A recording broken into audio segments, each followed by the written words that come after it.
Nauunahan ako, paano yan, Kim? Nakakita. Oo, di ba? Ulitin na lang kita.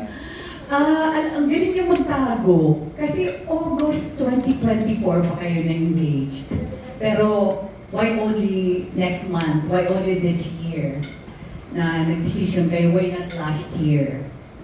Ipon po.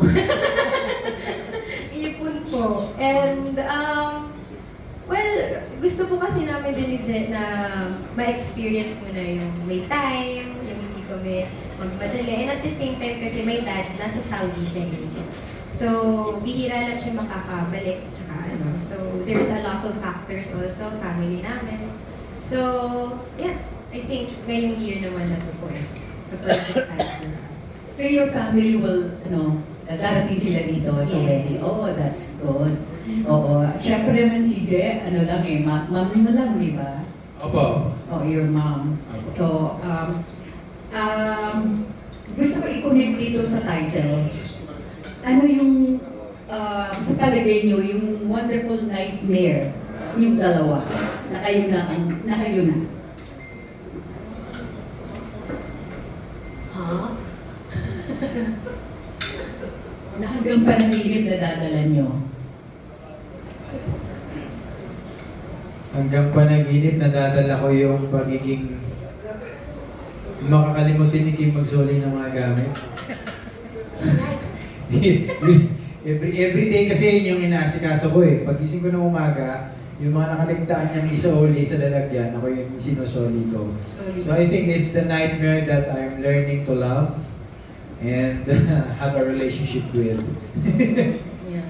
Ako, yung kung magagalit ba siya kasi hindi ko naligpit ang mga bagay-bagay na meron ako. Pero si Jack kasi pag meron siyang hahanapin, tita, nasa niya yung measuring tape. Nandiyan. Tapos wala pala doon. So, magagalit na siya. So, yun yun. Pag may hindi nahanap sa amin pong bagay sa aming tinitirhan, hindi na pumahanap yun. Hindi na po. Ganun yan. Ganun sa amin. Tanggap na po yun. Bibili na ng bago. For now, iniisip namin is kung ano mo na yung ipagkaloob na una. Yes. Well, take it at a time lang na yun muna.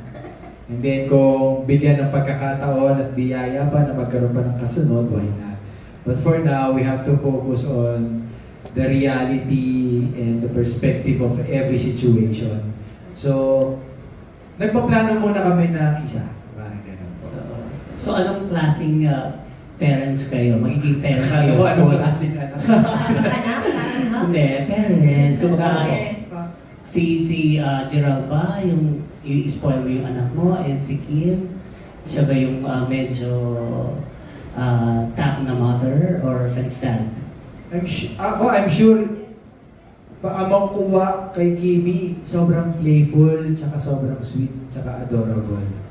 Si Kimi, sa bahay namin, pwede ko siyang panoorin lang, masaya na ako eh. Keychain. Keychain. As in, may ganun siyang energy. So, imagine lang na pag, halimbawa, maliit na bata, makuha yung ganung energy kay Kim. I think, sobrang cute na. Basta matalino po siya.